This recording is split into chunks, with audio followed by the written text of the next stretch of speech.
Greetings, American government students. For today's session, we are going to look at 5 really good resources that you can use to help you in your studies in American government.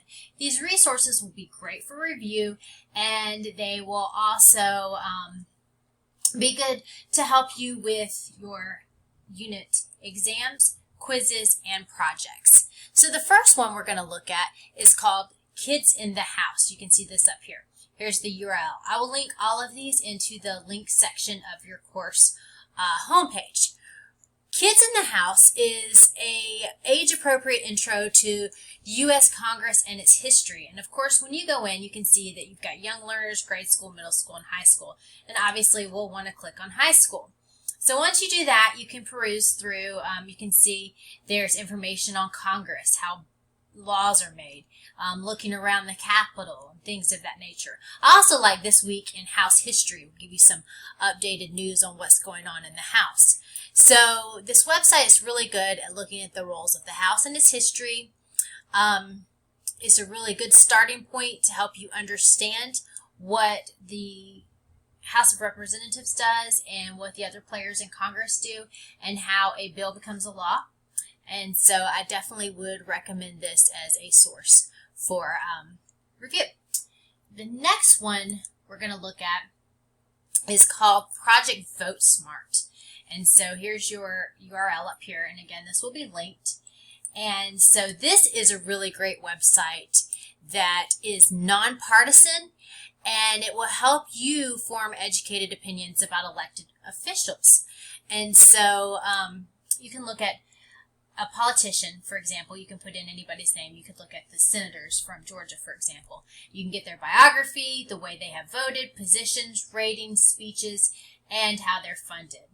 So this is a really good website, especially with the upcoming election year. You can type in candidates, not just for president, but for various seats in the Senate and other offices as well. The third site we're going to go across and look is called Newseum. And this is a media museum that has lots of different resources that mixes history and also civics. And so you can scroll down.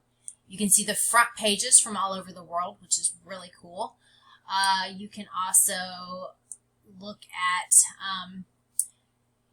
different databases, calendars for events and programs. When you're going through this site, it really does a good job of explaining the importance of what trustworthy media is, and that's something that everyone should really take the time to learn about. And so again, Newseum is a good site. Let's go on to number 4. Number 4 is going to be the SCOTUS blog.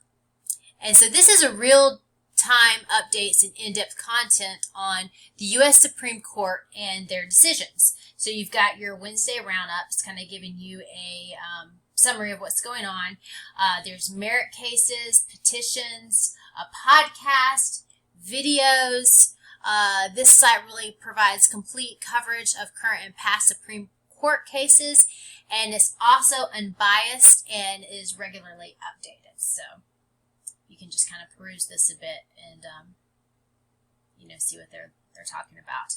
I recommend listening to some of the podcasts. Podcasts are a great way to get a lot of information in a short amount of time. And then the last one, this is another good tool, the Annenberg Classroom. That's your right. Annenberg Classroom is great if you just want to look at it. But here you can explore Constitution, Supreme Court, and then also what's pulled up right here is a game to help you learn the amendments. So this is very cool. So that's your right. So you can just start. Oh, so loud. We're going to refresh that.